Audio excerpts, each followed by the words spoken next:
तो यहाँ पर हम लोग बात करने के लिए जा रहे हैं हवा, जो हमारे लिए बहुत ज्यादा महत्वपूर्ण है। हवा है तो हम लोग सांस ले पाते हैं क्योंकि ऑक्सीजन हमको जरूरत होता है और हवा में ऑक्सीजन। हवा है तो पेड़ पौधा है क्योंकि पेड़ पौधा को ऑक्सीजन और कार्बन डाइऑक्साइड की जरूरत होता है और वो वायुमंडल से ही लेता है। इसके अलावा हवा में बहुत सारी दूसरी गैसेज भी पाई जाती है, जैसे कार्बन डाइऑक्साइड हो गया, नाइट्रोजन हो गया। नाइट्रोजन तो सबसे ज्यादा अमाउंट में, लगभग 78% जो है ना हवा में नाइट्रोजन नाइट्रोजन ही है। तो अगर, और इसके अलावा कार्बन डाइऑक्साइड होता है, हीलियम होता है, बहुत सारी गैसें, ओजोन होता है, बहुत सारी गैसें होती है।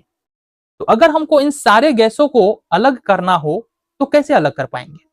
आओ इसके बारे में हम लोग बात करते हैं। तो बेसिकली ये पूरा का पूरा सिस्टम तुमको यहाँ पर नजर आ रहा है, ये जो पूरा सिस्टम नजर आ रहा है ये हवा को अलग करने के लिए है। इस प्रकार का कुछ इक्विपमेंट लगा होता है, कुछ डिवाइस लगा होता है, ठीक है, मशीन बोल लो, बड़ा सा है, लगा होता है जिससे हवा को अलग किया जाता है। आओ जरा बात करें, ये जो पूरा पूरा मशीन बोल ले, इसमें सबसे पहले जो लगा होता है ना, इसको बोलते हैं फिल्टर। क्या बोलते हैं? फिल्टर। इस फिल्टर का काम क्या है? क्योंकि हवा हम बाहर से अंदर ले जा रहे हैं, उसमें होगा, हो सकता है धूल कण हो सकता है और जल वाष्प के कण हो, पानी की मात्रा हो, तो उन सबको बाहर रोकने का काम कौन करता है? ये फिल्टर करता है। तो फिल्टर यहाँ पर जल वाष्प और धूल कण को रोक लेता है, बाकी जो हवा बचा हुआ है, हवा का मिश्रण, वो अंदर जाता है। अब ये मिश्रण अंदर जैसे ही इस नली से होते हुए यहाँ पर आता है, इस वाले चैम्बर में, यहाँ पर हवा को कंप्रेस किया जाता है। कंप्रेस मतलब संपीड़ित किया जाता है। जब हवा को संपीड़ित करेंगे ना, हवा को संपीड़ित करेंगे तो ये बहुत ज्यादा क्या हो जाएगा? गर्म हो जाएगा। एक बात ध्यान रखना, हवा को जब संपीड़ित करेंगे तो ये बहुत ज्यादा गर्म हो जाएगा, और जब इसको हम एक्सपेंड करेंगे तो यह ठंडा हो जाता है। तो यहाँ पर हम लोग हवा को संपीड़ित कर रहे हैं तो ये बहुत ज्यादा क्या है? गर्म हो जाएगा। अब गर्म संपीड़ित हवा को इस चैम्बर से हम इस नली के द्वारा इस वाले चैम्बर में लाएंगे, और ये पूरा का पूरा, ये जो तुमको नली दिख रहा है, ये धातु की नली है, और इससे होकर ठंडा पानी गुजारा जाता है। मतलब ये पूरा का पूरा सेटअप, ये वाला जो चैम्बर है ना हमारा, ये ठंडा होगा। ये पूरा चैम्बर क्या है हमारा? ठंडा रहता है। जब हवा इस चैम्बर से गुजरता है, क्योंकि हवा तो संपीड़ित है, यहां हमने संपीड़ित किया, संपीड़ित हवा जब इस वाले चैम्बर में आया तो ये गर्म था पहले, क्योंकि संपीड़ित किया तो हवा गर्म हुआ, और इस वाले चैम्बर में आके हवा क्या हो जाता है? बहुत ज्यादा ठंडा हो जाता है। ठीक है, चलो जी। तो बहुत ज्यादा ठंडे हवा को फिर से इस वाले नली के द्वारा हम लाते हैं इस वाले चैम्बर में। हमने क्या कहा? हवा को अगर हम कंप्रेस करेंगे तो गर्म होगा, और एक्सपेंड करेंगे तो क्या होगा? हवा का फैलाव होगा।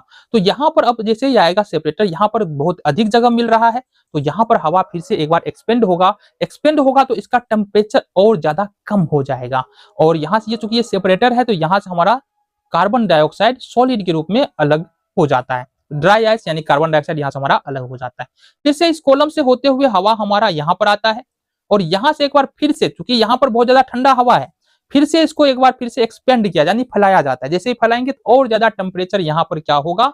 हवा का कमेगा, और ये लगभग 190-80 से लेकर के 200 के बीच में यहाँ पर टेम्परेचर तुम्हारा चला जाएगा।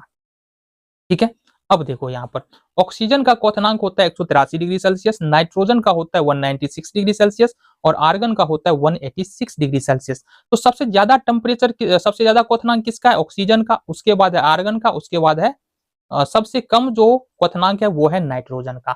तो सबसे कम क्वथनांक नाइट्रोजन का है, तो यहाँ पर इस वाले सेक्शन में होता है फ्रैक्शनल डिस्टिलेशन, यानी कि परभाजी आसवन।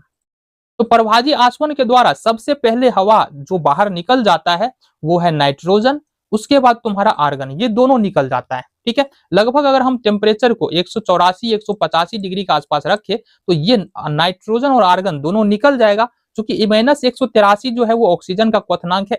इससे नीचे टेम्परेचर 84 से नीचे नहीं ला सकते हैं, क्योंकि 84 से नीचे जैसे ही टेम्परेचर लाएंगे तो क्या होगा? ऑक्सीजन भी हमारा बाहर निकल जाएगा। तो यहाँ पर 184 डिग्री टेम्परेचर तक इसको नीचे कर सकते हैं। तो 184 डिग्री पर ऑक्सीजन बचा रहेगा लिक्विड स्टेट में, जिसको हम लोग इस कंटेनर में इकट्ठा कर लेंगे। बाद बाकी नाइट्रोजन आर्गन को यहाँ से हम लोग बाहर कर देते हैं, इस दोनों से नाइट्रोजन आर्गन बाहर निकल जाएगा। तो ये था तुम्हारा वायु के अवयवों को हम लोग कैसे अलग कर सकते हैं।